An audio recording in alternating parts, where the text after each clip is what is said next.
A question that I get asked all of the time is in regards to the paradox and the broken cycle. How did the blood vials really work, and was it actually the weasel that ultimately broke the cycle? I would say the Revelations ending, and especially the Blood of the Dead ending, because BO4 Zombies doesn't have a chronorium, we have no official timeline telling us the events of the broken cycle, meaning there is still a lot of mystery surrounding it, and the storyline that we do have is based on theory and speculation and our best guesses. Unless it's stuff that's been told to us directly, then unlike the cycle from World at War II Black Ops 3, the broken cycle in Black Ops 4 is still very mysterious in a lot of aspects. So the best place to start, I suppose, would be to know how exactly the blood worked. As a part of the cycle, we consumed the blood vials of Victus and the mobsters. Richtofen travelled to Alcatraz to collect the blood of Sal and Finn, and he also retrieved the blood of Misty, Malton, Stuhlinger and Russman, and Richtofen, Takeunik and Dempsey get 2 blood vials each. In the Revelations ending cutscene, we see they drink 1, and by doing so, it stops them from fading out of existence. But this only happens because the blood vials are from dimensions that at that point had already been closed off. The moment you travel through a portal powered by element 115, travelling through the ether, your blood has changed. The ether gets absorbed into your blood, and so Victus, having travelled through loads of different rifts, caused their blood to contain significant amounts of it. Meaning, when Richtofen, Takeunik and Dempsey ingested the blood vials of Victus and the mobsters, it combined their ether together, creating their insurance policy. The blood vials preserve aspects of other dimensions, and so basically if a dimension is destroyed, but you've still got a remnant of it inside of you, i.e. the blood of souls who lived within it, that creates a paradox. That was the reason why in the Revelations ending cutscene, Premise, Richtofen, Takeunik and Dempsey didn't fade out of existence. The blood vials kept them alive. Okay, so now we know how they work, going back to the Revelations ending to look at exactly what happened, because it's going to help us in a minute. As I just explained, we consumed the blood of souls from dimensions that no longer existed, which meant, at this point in time, the dimension that Victus were from, and the dimension that the mobsters were from, had been closed off. But when did that happen exactly? Because the Victus blood samples, well, this is where it gets a little bit confusing, because they had been to multiple different dimensions. They're original, but they had also been to the empty Earth, which was a tangent timeline. And the last point we saw them as a part of the cycle was in the cryostasis pods in the Alcatraz laboratory, within the pocket dimension. So which of these dimensions was important for creating the paradox for their blood samples? Was it their original dimension? Was it the empty Earth, which also was destroyed as it collapsed down on itself due to it being unstable? Or was it the Alcatraz pocket dimension? Either way, all of those dimensions in the Revelations ending had to have been destroyed by that point in order for the blood vials to work. Which would mean if the Victus blood samples counted as them being from the Alcatraz pocket dimension, the same would be the case for the mobsters. So the point I'm trying to make is, in this moment, the Alcatraz pocket dimension and the dimension that the Victus blood samples are from have been closed off. But the interesting thing is, as a part of the cycle, well, the mobsters don't break their cycle, and the pocket dimension isn't destroyed. But it must have been, right? Otherwise the blood wouldn't work, unless the mobsters' blood vials are just simply from Dimension 63 and don't class as them being in the pocket dimension, because the chronorium does tell us on April the 16th, 1940, Richtofen arrives in Dimension 63, where he contacted members of the Illuminati and enlists their help to build a laboratory facility beneath Alcatraz. It seems like the blood was collected from the wider Dimension 63 dimension, not the pocket Alcatraz was contained in, which we know was destroyed at the end of Shadows of Evil, allowing those blood vials to work. But if that's the case, why not drink the blood before that then? They only consume it in Revelations, we see that in the trailer. And well, another thing we see happen in the ending is Maxis and Sophia plunge themselves into the Apothecan Sun, vanquishing the Shadow Man and the Apothecans. And Dr. Monty specifically says this. He says, there is no more Shadow Man, no more Apothecans, no more zombies, all of it is gone forever. With the evil vanquished, I can start making it all nice again. No undead, no apothecans, no shadow man. All of it gone forever. But here's the funny thing. You snowflakes shouldn't even still be here. You should be fading out of existence by now. Those blood vials. I was wondering when you'd bring this up. They're from realities we've already closed off. They shouldn't be here. They can't be here. Such a paradox means you're putting my perfect world at risk. It's never actually been explained to us what we were fully witnessing going on here. We would guess it's showing the Shadow Man and the Apothegons being banished back into the Dark Ether, but that's not to say the other millions of dimensions still don't exist at the same time as Monty's perfect universe. Which would surely also mean, since we know the whole reason of us breaking the cycle was to stop Element 115 from coming into contact with Earth in the first place, and, well, Element 115 was sent to Earth by the Apothegons. Without them, 115 doesn't exist. Not on Earth anyway. So you would think, okay, the Shadow Man and the Apothegons are banished back to the Dark Ether, they're no longer affecting Monty's perfect universe, but all of the other dimensions that exist are still susceptible to them. Not if they no longer exist though. Maxis and Sophia plunging themselves into the Apothegon Sun not only rids the undead, the Apothegons and the Shadow Man from Argotha, but what we are witnessing is also the destruction of each and every dimension aside from Argotha, which would also make sense then as to why it's only after that point that Monty says Primus should be fading away now, because those realities have just been closed off. If it happened before, they would have faded away before, right? But they didn't, so at this very point must be when all realities, including the one the blood was from, was closed off. But of course, Dr. Monty and Richtofen knew this anyway. Monty because he was the one who curated the cycle, and Richtofen because he had read the Canorium. He knew about this future. He knew Dr. Monty would send them back to the Great War, which was one of the reasons why he collected the blood vials in the first place. Okay, so we've pretty much established how the blood works. That's been directly told to us. When you consume the blood of souls that exist in dimensions that are closed off, it creates a paradox. So now when we come to the broken cycle, the consensus is it was the Weasel breaking his cycle that meant that Richtofen could also break his. But there are a few issues here. One, the mobsters would have broken their cycle before Primus, Richtofen, Takeo, Nikolai and Dempsey arrived at the prison, which surely would mean the moment they arrived here, the blood vials were null and void. However, when they continue to meet up with the other version of Richtofen already here, he still gives them the Victus blood samples. So what are we to deduce from this? That just the mobsters' blood vials are ineffective, but Victus's aren't? Because if Victus's were also useless at this point, as the mobsters would be if they broke their cycle, then why is Richtofen still handing them the blood vials? And the other thing is, if the mobsters breaking their cycle before Primus arrived here meant their blood vials no longer worked, then why do they only destroy them at the end of the Easter egg, once the evil has been vanquished, and once Richtofen is essentially dead or almost at the point of death after sacrificing himself, and his blood is used to tear a hole through the ether, allowing them to escape? Why is it only at that point the mobster's blood vials are broken, and not the moment he learned that the Canorium had changed? If it was truly the mobsters that started everything by them causing Richtofen's blood to not be valid anymore, then those two scenarios don't make sense to me, because as I said 5 minutes ago, the blood vials come into effect when a reality is closed off. Otherwise, they would fade away. Richtofen would die. The only way for him to keep living as a part of the cycle was to drink the blood vials. And he knew that. He knew by doing it, it would keep them in a never-ending loop. That could mean two different things. By a closed off reality, it could mean a destroyed reality, a destroyed dimension that has been closed off forever, or in the case of a pocket dimension, technically a pocket dimension is already closed off from the main universe or reality it is connected to. So when they say the blood has to be from a reality already closed off, it could either mean a destroyed dimension or a pocket dimension. That is what Dr. Monty means, because if you also look in the Canorium, it says Primus has consumed the blood of souls from dimensions that no longer exist. It doesn't say in here a dimension that's been closed off. It says they consume it from dimensions that don't even exist anymore. The reason their insurance policies no longer worked was because the dimension had been closed off. When the mobsters break their cycle, they still remain trapped in the pocket dimension. Them breaking their cycle doesn't mean their souls are then free of the pocket dimension.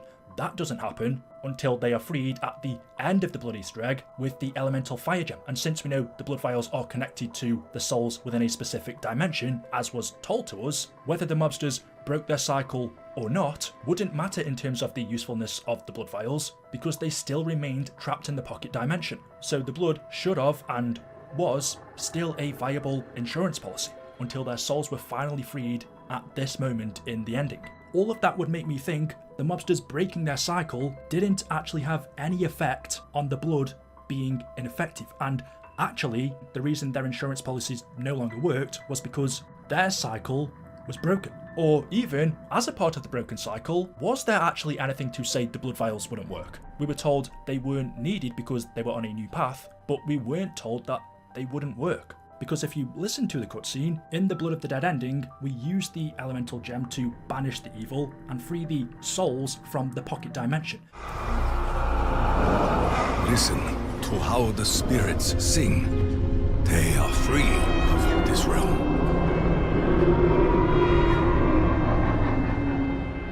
Ain't that swell?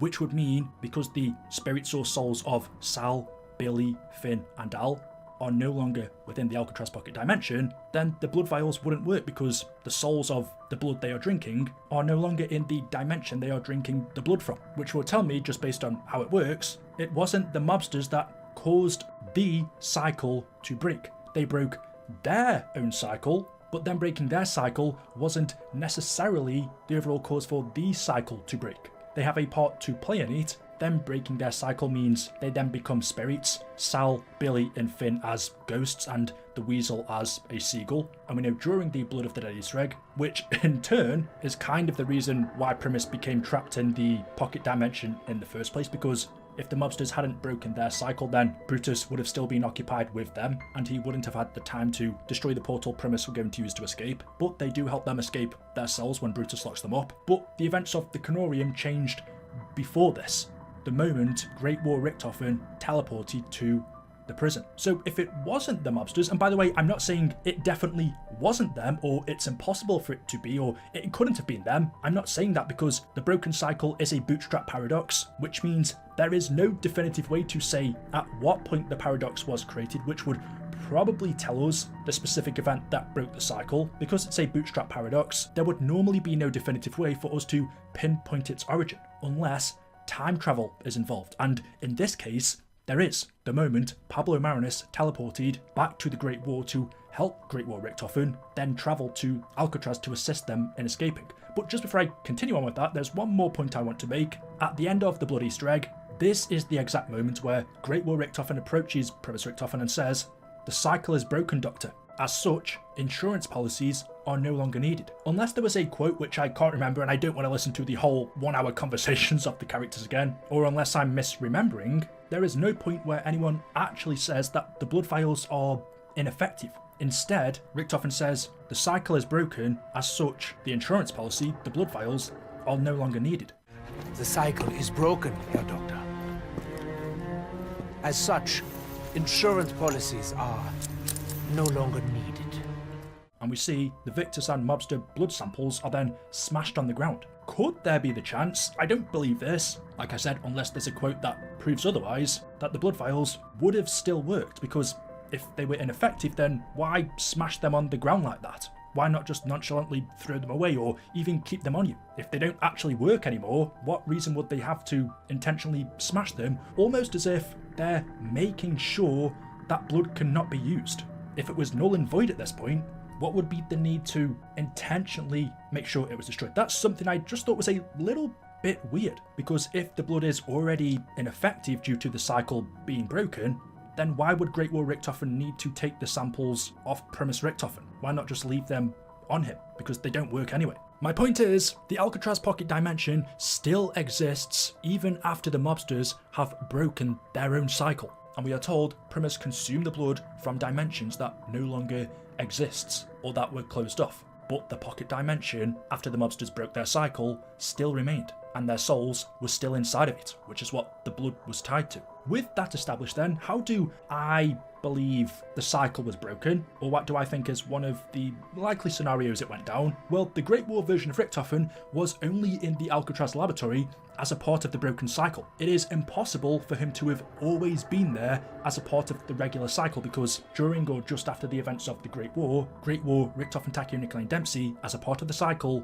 die in the 1300s and are then reborn again hundreds of years later in Origins. The cycle ends there and is reset. So there is no way Great War Ricktofen could have always been in Alcatraz, because as a part of the cycle he stays during the Great War times and dies. But as a part of the cycle, Pablo does have visions of him helping Richtofen to escape, and it is only a part of the broken cycle where he actually fulfills those visions. He travels back in time after being given the Orgothan device and Tagdototen, enacts his vision, and Great War Ricktofen then teleports to the Alcatraz laboratory, along with the elemental fire gem. At this exact moment, with Richtofen managing to escape his fate after the Great War, Primus's fate had now changed, and along with it, the pages of the Chronorium. When he arrived at the prison, he then met with the alternate version of him already there, telling him everything, what had happened, and then upon that version of Richtofen reading the Chronorium and realising what he was saying was true, that past, present and future had changed, he then placed this version of Great War Ricktofen into a stasis chamber, keeping him on ice with the elemental gem as the backup plan, until the other versions of Richtofen, Takeo, Nikolai and Dempsey arrived later on. This event had to have happened because if you listen to the radios in Blood of the Dead, Maxis tells Richtofen he knows about the backup plan, which is the elemental gem. So if Maxis knew about the elemental gem, which in turn would tell us he knew about Great War Ricktofen being in the stasis chamber, he must have arrived in the prison a long time before, possibly when the laboratory was first built, and both Maxis and Richtofen knew about his existence. Due to the events of the Chronorium changing, Albert Arlington then does the impossible and finally manages to break his cycle. I believe this event happened in conjunction with Great War Ricktofen travelling to the Alcatraz laboratory. Now there's a few things you can pick down here. One, the events of Mob or Blood are in a pocket dimension, which would be totally separate to reality or what's going on outside with Primus. So on one hand you could say, surely the events of the Chronorium changing for the Primus crew wouldn't have any effect on the timeline of the mobsters changing, because it's in its own pocket. I was actually having a conversation about this on Twitter the other day, and it's true, it isn't actually explained to us how dimensions and specifically pocket dimensions work exactly in COD Zombies. Can the events of a pocket dimension be affected by the events of the larger dimension it exists within? You would think so, especially if events change before the pocket dimension is created. For example, the Alcatraz pocket dimension was created by the Shadow Man. But if the Chronorium changed before the pocket dimension was created, then potentially, upon its creation, with these new changes to the timeline, that also caused those new changes to transfer into the pocket dimension as well. A pocket dimension usually has its own rules and properties, but those rules and properties would still be connected to the larger dimension, especially upon its creation. When it's created, then it's all self-contained, but upon its creation, the creator's power and intent, in this case the Shadow Man's, if for some reason he knew the timeline changed, I don't know whether he would or would not know that Great War Ricktofen had teleported to the prison, but typically the properties of a dimension dictate what gets created inside of its pocket. If an event changes in the larger dimension, the breaking of the cycle, does that affect the events within its smaller pocket dimension, i.e. the cycle? You could say no or you could say yes. A pocket dimension is supposed to be self-sustained. But vice versa, would the events of a pocket dimension, i.e. its cycle, the mobster cycle, affect the events of its larger dimension, the overall cycle? Again, you could say yes or you could say no. Either way, continuing on with what I was saying about the storyline, once Great War Ricktofen had teleported to the Alcatraz prison, hence changing the timeline, the mobster's timeline also changed, and the Weasel finally managed to break his cycle. Shortly after that, Primus, Ricktofen, Takeo, Nikolai and Dempsey then teleport from Zetsu Enoshima after collecting Ultimus Takeo's soul, arriving at Alcatraz to collect the blood vials. However, due to Great War Ricktofen using his teleporter to travel to Alcatraz before them, Primus end up teleporting further away from the laboratory than expected, not knowing what had happened prior to their arrival. And we all know what happened from that point on. They learned the Chronorium had changed, they became trapped in the pocket dimension, and the only way for them to escape was for Primus Ricktofen to sacrifice himself, extracting his blood to tear a hole through the ether, allowing them to leave. And then once they escaped, they went to Alpha Omega, Tagdototen to collect the Orgothan device where Pablo Marinus used it to teleport back in time to the Great War, helping Ricktofen to escape and travel to the Alcatraz laboratory, creating a bootstrap paradox. You can see, yes, there's a point of time travel, but you can't really 100% put your finger on what it was exactly that started it all. The mobsters breaking their cycle is just one. A pretty viable explanation, but I've just shown you all of the holes with that, and why, on the other hand, it actually had nothing to do with them, and it was all Great War Ricktofen teleporting to the Alcatraz prison. All I will say is, like the cycle, it is a paradox. So there we go. Let me know your thoughts in the comment section below. I'd be really interested to see what you guys are saying and your thoughts on this. Drop a like rating if you have enjoyed it. If you have, thank you very much. Make sure you are subscribed to the channel as well, and I will see you all in the next video. Until then, goodbye.